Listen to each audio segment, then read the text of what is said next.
Thank you very much, Mr. President. Ladies and gentlemen, good evening. Assalamu alaikum. Lovely to see you all here tonight.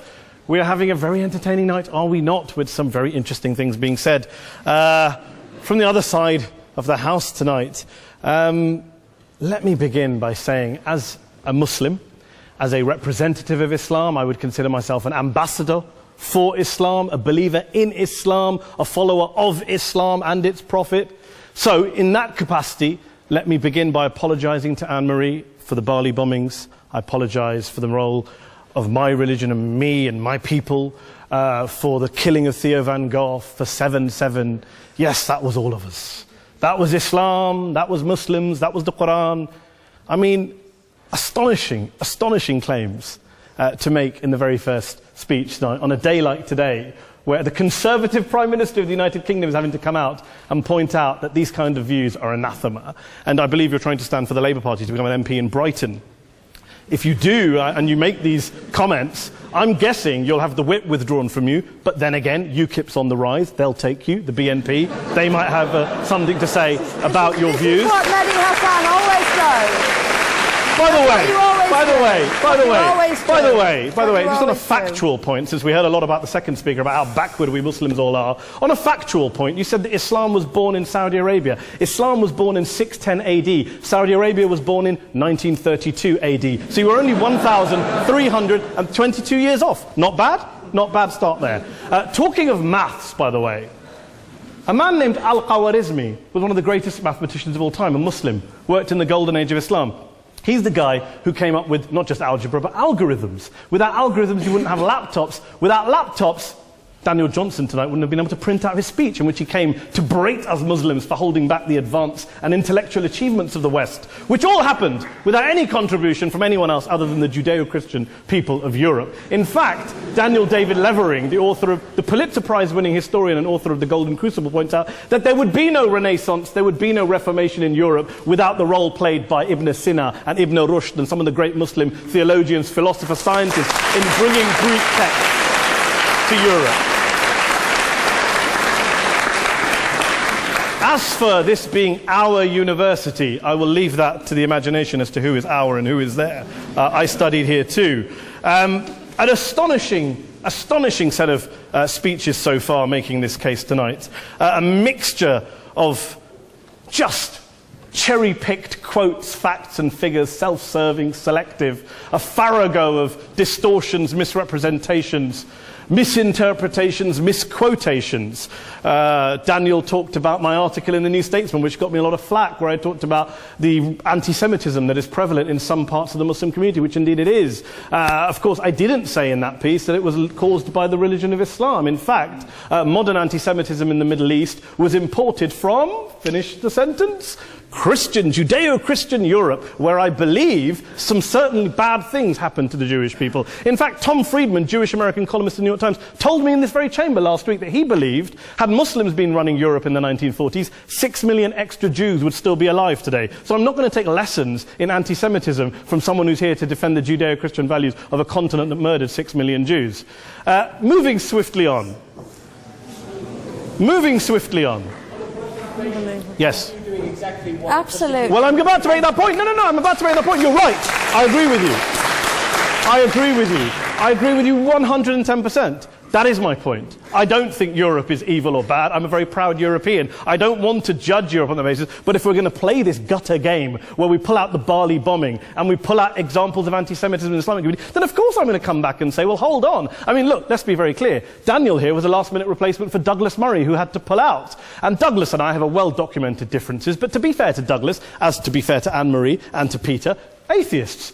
Atheists see all religions as evil, violent, threatening. What the problem I have with Daniel's speech is that Daniel comes here to run this robust defense of Christianity, forgetting that his fellow Christians, people who said they were acting in the name of Jesus, gave us the Crusades, the Spanish Inquisition, the anti-Jewish pogroms, European colonialism in Africa and Asia, the Lord's Resistance Army in Uganda, not to mention countless arson and bomb attacks on abortion clinics in the United States of America to this very day. I would like a little bit of humility from Daniel first before he begins lecturing other communities and other faiths on violence, terror and intolerance.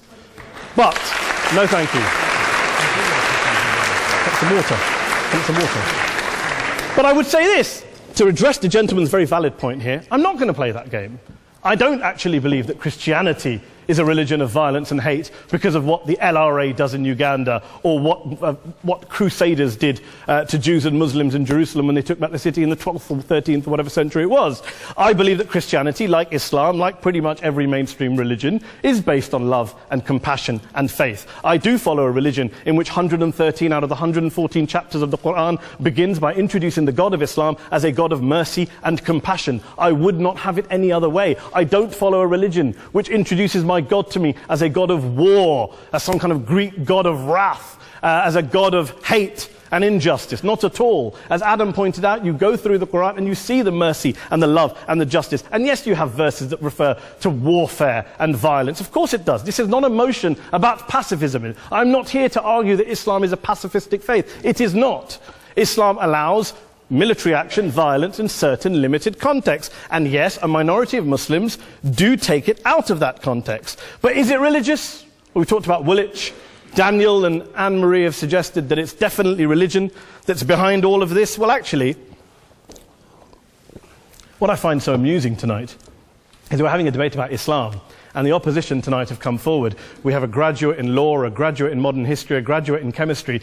And, you know, I admire all of their intellects and their abilities, but we don't have anyone who's actually an expert on Islam, a scholar of Islam, a historian of Islam, a speaker of Arabic, even a terrorism expert or a security expert or a pollster, let alone to talk about what Muslims believe or think. Instead, we have people coming here, putting forward these views, putting forward these sweeping opinions. Listen to Professor Robert Pape of the University of Chicago, one of America's leading terrorism experts, who, unlike our esteemed opposition tonight, studied every single case of suicide terrorism between 1980 and 2005, 315 cases in total. And he concluded, and I quote, "There is little connection between suicide terrorism and Islamic fundamentalism or any of the world's religions. Rather, what nearly all suicide terrorist attacks have in common is a specific secular and strategic goal to compel modern democracies to withdraw military forces from territory that the terrorists consider to be their homeland."